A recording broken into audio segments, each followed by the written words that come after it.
Hi friends, आज हम बात करेंगे स्टॉक मार्केट में कंपाउंडिंग क्या होती है और इस कंपाउंडिंग को हम कैसे अटेन कर सकते हैं।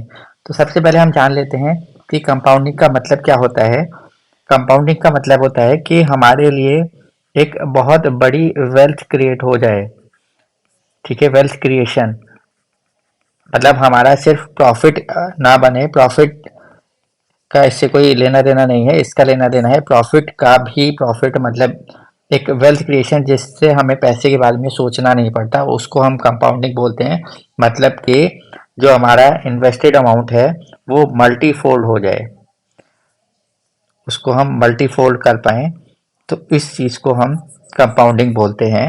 अब ये कंपाउंडिंग स्टॉक मार्केट में एक एग्जांपल से समझ लेते हैं। सपोज कि हमने 10,000 रुपये इन्वेस्ट किए हुए हैं स्टॉक मार्केट में, तो ये हमारे लिए इतनी मल्टीफोल्ड रिटर्न दे दें कि 10,000 रुपये 1 CR यानी कि 1 करोड़ रुपये बन जाएं। तो इस चीज़ को हम कंपाउंडिंग बोलते हैं। यानी कि अगर हमने सपोज 1 लाख रुपए इन्वेस्ट किए हुए हैं तो ये 1 लाख रुपए हमारे 100 करोड़ बन जाए।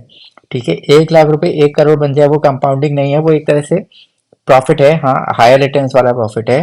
पर 1 लाख रुपए 100 करोड़ बन जाए, ये हुई एक अच्छी कंपाउंडिंग, यानी कि एक वेल्थ क्रिएशन। कि हमने अमाउंट, हमारा इन्वेस्टेड अमाउंट कम है और वो अमाउंट काफ़ी मल्टीफोल्ड हो चुका है, इसको हम कंपाउंडिंग बोलेंगे। एक नॉर्मल बेसिक टर्म्स में आपको ये बातें समझा रहा हूँ।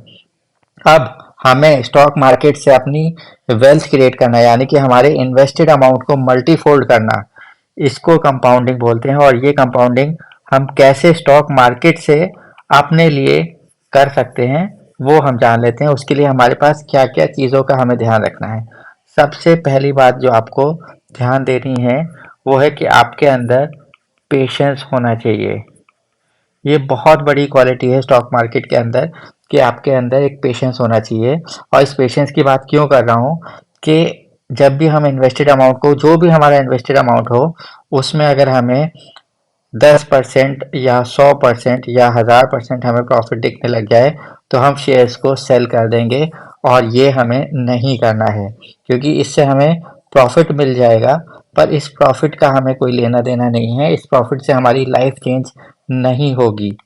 हम सिर्फ प्रॉफिट को लेकर फिर उसको खर्च कर देंगे या कुछ भी अपने यूज़ में ले लेंगे, बिजनेस में ले सकते हैं, पर इस चीज़ से हमारी लाइफ चेंज नहीं होगी जो हम स्टॉक मार्केट से कंपाउंडिंग चाहते हैं। तो सबसे पहली बात है पेशेंस का होना।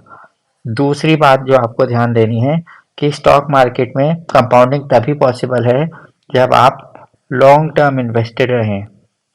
अब इस लॉन्ग टर्म इन्वेस्टेड का मतलब है कि कम से कम आप इसको मान के चलें कि 10 साल से लेके 20 या 25 साल तक, ये मिनिमम 20 या 25 साल, ईयर्स हम इसको बोलेंगे, ये मिनिमम आपका है टाइम पीरियड जिसमें आपको कंपाउंडिंग का बेनिफिट मिलेगा या मिलना शुरू हो जाता है, वेल्थ क्रिएट होने लग जाती है मल्टीफोल्ड।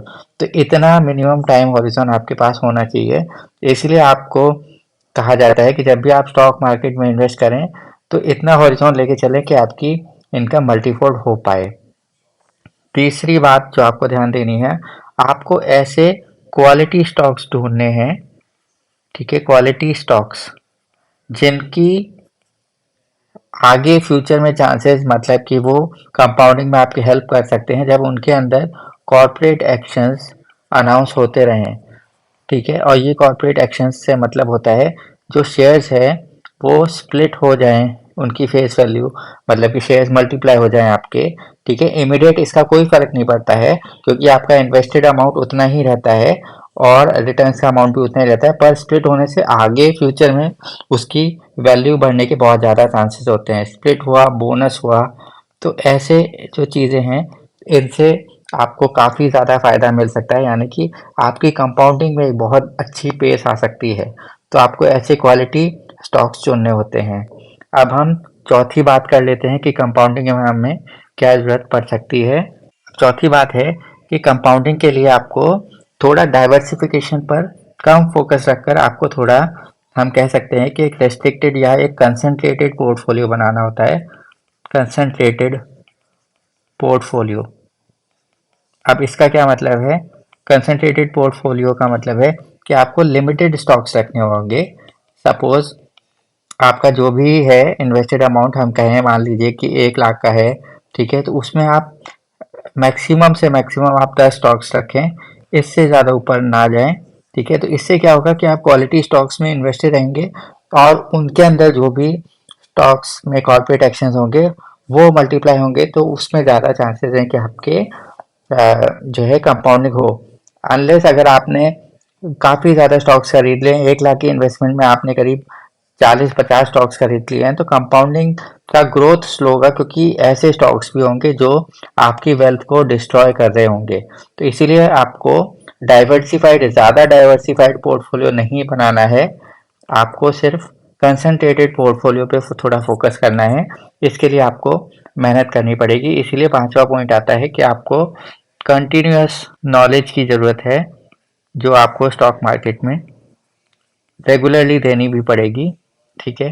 तो ये बहुत इंपॉर्टेंट चीज़ है कि आपको अपनी कंटिन्यूस स्टडी करनी पड़ेगी कि कैसा स्टॉक मार्केट में क्या क्या चेंजेस आ रहे हैं। जिस भी कंपनी में आपने इन्वेस्ट किया है, 10 में से मान लीजिए आपने 10 स्टॉक्स खरीदे हुए हैं, तो कौन सा स्टॉक आप ज़्यादा उसमें अपनी इन्वेस्टमेंट और कर सकते हैं, तो ये आपको ज़रूर ध्यान देना होगा। जो सबसे इम्पोर्टेंट बात हम करेंगे कि कंपाउंडिंग तभी पॉसिबल है और ये तभी होगी अगर आप सिर्फ अपना पैसा लगाएंगे। सिर्फ आपको अपना पैसा लगाना है, और आप अगर कहीं से भी लोन लेकर या उधार लेकर पैसा लगाते हैं तो कंपाउंडिंग नहीं होगी। कंपाउंडिंग तभी होगी जब आप अपना पैसा लगाएंगे। ये बहुत इंपॉर्टेंट है, क्योंकि यही आपके लिए आपकी वेल्थ क्रिएट करके देगा। वरना आप बाहर का पैसा लगाएंगे तो बाहर की वेल्थ क्रिएट होगी, आपको उसमें से कुछ पैसा देना पड़ेगा, तो आपके लिए उतना बेनिफिशियल नहीं होगा जितना आपका होल्डिंग पीरियड रहेगा। तो सबसे इम्पॉर्टेंट है कि अपना पैसा लगाएं। तो ये कुछ बातें हैं जो आपको ध्यान देनी है। ये 6 पॉइंट्स हैं जो आप कंपाउंडिंग के लिए आपको ग्रोथ दे सकते हैं स्टॉक मार्केट में। तो उम्मीद करता हूँ कि आपको वीडियो में बातें समझ में आई होंगी। इसके अलावा कोई डाउट है तो प्लीज़ पूछ लीजिएगा और वीडियो को लाइक करिएगा, और प्लीज़ चैनल को सब्सक्राइब करना ना भूलें। मिलते हैं नेक्स्ट वीडियो में, तब तक के लिए बाय बाय दोस्तों।